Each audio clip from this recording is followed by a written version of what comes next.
I'll be talking about the success of my campus, the University of Maryland, Baltimore County, UMBC, in educating students of all types across the arts and humanities and the science and engineering areas.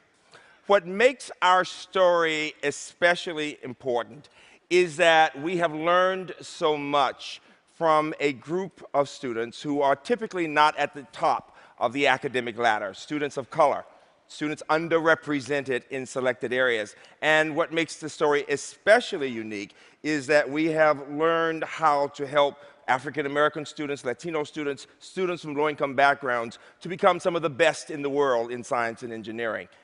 And so I begin with a story about my childhood. We all are products of our childhood experiences. It's hard for me to believe that it's been 50 years since I had the experience of being a ninth grade kid in Birmingham, Alabama, a kid who loved getting A's, a kid who loved math, who loved to read, a kid who would say to the teacher, when the teacher said, "Here are 10 problems to the class," this little fat kid would say, "Give us 10 more." And the whole class would say, "Shut up, Freeman." And there was a designated kicker every day. And so I was always asking this question, how could we get more kids to really love to learn? And amazingly, one week in church, when I really didn't want to be there, and I was in the back of the room being placated by doing math problems, I heard this man say this: if we can get the children to participate in this peaceful demonstration here in Birmingham, we can show America that even children know the difference between right and wrong, and that children really do want to get the best possible education. And I looked up and said, "Who is that man?" And they said his name was Dr. Martin Luther King. And I said to my parents, "I've got to go. I want to go. I want to be a part of this." And they said, "Absolutely not." And we had a rough go of it, and at that time, quite frankly, you really did not talk back to your parents. And somehow I said, "You know, you guys are hypocrites. You make me go to this, you make me listen, the man wants me to go, and now you say no." And they thought about it all night. And they came into my room the next morning. They had not slept. They had been literally crying and praying and thinking, will we let our 12-year-old participate in this march and probably have to go to jail? And they decided to do it. And when they came in to tell me, I was at first elated, and then all of a sudden I began thinking about the dogs and the fire hoses, and I got really scared. I really did. And one of the points I make to people all the time is that sometimes when people do things that are courageous, it doesn't really mean that they're that courageous. It simply means that they believe it's important to do it. I wanted a better education. I did not want to have hand-me-down books. I wanted to know that the school I attended not only had good teachers, but the resources we needed. And as a result of that experience, in the middle of the week, while I was there in jail, Dr. King came and said with our parents, "What you children do this day will have an impact on children who have not been born." I recently realized that 2/3 of Americans today had not been born at the time of 1963. And so for them, when they hear about the Children's Crusade in Birmingham, in many ways, if they see it on TV, it's like our looking at the 1863 Lincoln movie. It's history. And the real question is, what lessons did we learn? Well, amazingly, the most important for me was this: that children can be empowered to take ownership of their education. They can be taught to be passionate about wanting to learn and to love the idea of asking questions. And so it is especially significant that the university I now lead, the University of Maryland, Baltimore County, UMBC, was founded the very year I went to jail with Dr. King in 1963.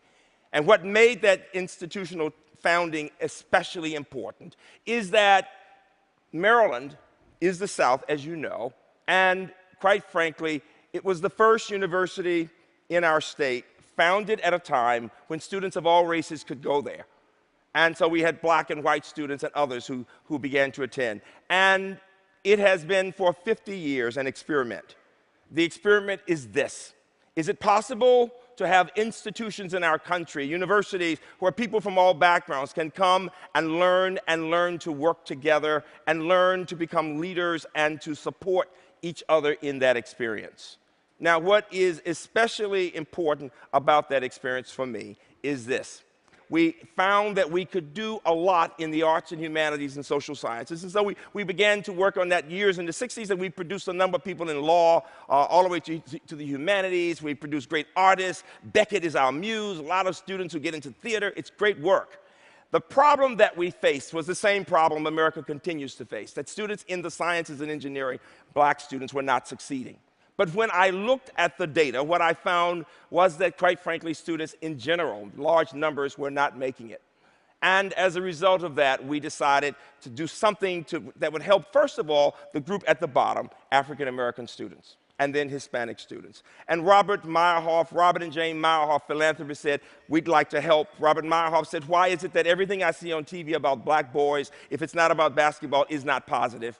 I'd like to make a difference, to do something that's positive. We married those ideas, and we created this Meyerhoff Scholars Program. And what is significant about the program is that we learned a number of things. And the question is this: how is it that now we lead the country in producing African Americans who go on to complete PhDs in science and engineering and MD PhDs? That's a big deal. Give me a hand for that. That's a big deal. It's a big deal. It really is. You see, most people don't realize that it's not just minorities who don't do well in science and engineering. Quite frankly, you're talking about Americans. If you don't know it, while 20% of blacks and Hispanics who begin with a major in science and engineering will actually graduate in science and engineering, only 32% of whites who begin with majors in those areas actually succeed and graduate in those areas, and only 42% of Asian Americans. And so the real question is, what is the challenge? Well, a part of it, of course, is K through 12. We need to strengthen K through 12. But the other part has to do with the culture of science and engineering on our campuses. Whether you know it or not, large numbers of students with high SATs and large numbers of AP credits who go to the most prestigious universities in our country begin in pre-med or pre-engineering and engineering, and they end up changing their majors. And the number one reason we find, quite frankly, is they did not do well in first-year science courses. In fact, we call first-year science and engineering, typically around America, weed-out courses or barrier courses. How many of you in this audience know somebody who started off in pre-med or engineering and changed their majors within a year or two? It's an American challenge. Half of you in the room. I know. And what is interesting about that is that so many students are smart and can do it. We need to find ways of making it happen. So what are the 4 things we did to help minority students that now are helping students in general? Number 1, high expectations. It takes an understanding of the academic preparation of students, their grades, the rigor of the coursework, their test-taking skills, their attitude, the fire in the belly, the passion for the work to make it. And so doing things to help students prepare to be in that position, very important. But equally important, it takes an understanding that it's hard work that makes the difference. I don't care how smart you are or how smart you think you are. Smart simply means you're ready to learn. You're excited about learning, and you want to ask good questions. You know, Rabi, a Nobel laureate, said that when he was growing up in New York, all of his friends' parents would ask them, what did you learn in school at the end of a day? And he said, in contrast, his Jewish mother would say, Izzy, did you ask a good question today? And so high expectations have to do with curiosity and encouraging young people to be curious. And as a result of those high expectations, we began to find students we wanted to work with to see what could we do to help them not simply to survive in science and engineering, but to become the very best, to excel. Well, interestingly enough, an example, one young man who earned a C in the first course and wanted to go on to med school, we said, we need to have you retake the course because you need a strong foundation if you're going to move to the next level. Every foundation makes the difference in the next level. He retook the course. That young man went on to graduate from UMBC, to become the first black to get the MD PhD from the University of Pennsylvania. He now works at Harvard. Nice story. Give me a hand for that, too. All right? Secondly, it's not about test scores only. Test scores are important, but they're not the most important thing. One young woman had great grades. Her test scores were not as high, but she had a factor that was very important. She never missed a day of school, K through 12. So that was fire in that belly. That young woman went on, and she is today with an MD PhD from Hopkins. She's on the faculty in tenure track in psychiatry, PhD in neuroscience. She and her advisor have a patent on a second use of Viagra for diabetes patients. Big hand for her. Big hand for her. And so high expectations, very important. Secondly, the idea of building community among the students. You all know that so often in science and engineering, we tend to think cutthroat. Students are not taught to work in groups, and that's what we've worked to do with that group, to get them to understand each other, to build trust among them, to support each other, to learn how to ask good questions, but also to learn how to explain concepts with clarity. As you know, it's one thing to earn an A yourself, it's another thing to help someone else do well. And so to feel that sense of responsibility makes all the difference in the world. So building community among those students, very important. Third, the idea of it takes researchers to produce researchers. Whether you're talking about artists producing artists, or you're talking about people getting into the social sciences, whatever the discipline, and especially in science and engineering, as in art, for example, you need scientists to pull the students into the work. And so our students are working in labs regularly. And one great example that you'll appreciate, during a snowstorm in Baltimore several years ago, the guy on our campus with this Howard Hughes Medical Institutions grant literally came back to work on in his lab after several days, and all these students had refused to leave the lab.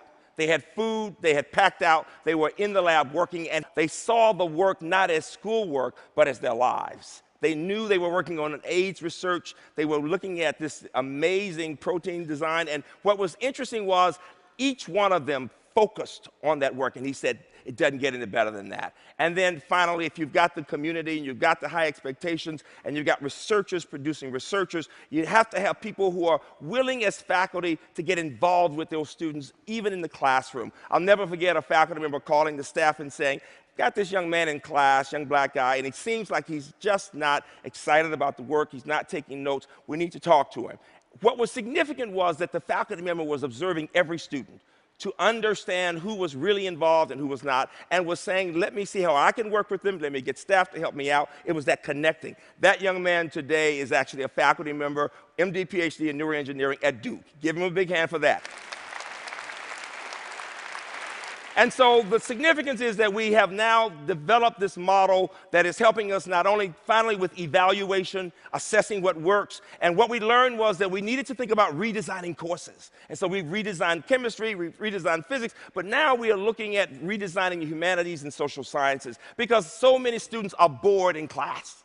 Do you know that many students, K through 12 and in universities, don't want to just sit there and listen to somebody talk. They need to be engaged. And so we have done, if you look on our website at the Chemistry Discovery Center, you'll see people coming from all over the country to look at how we are redesigning courses, having an emphasis on collaboration, use of technology, using problems out of our biotech companies on our campus, and not giving students the theories, but having them struggle with those theories. And it's working so well that throughout our system of University System of Maryland, more and more courses being redesigned, called academic innovation. And what does all of that mean? It means that now, not just in science and engineering, we now have programs in the arts, in the humanities, in the social sciences, in teacher education, even particularly for women in IT. If you don't know it, there's been a 79% decline in the number of women majoring in computer science just since 2000.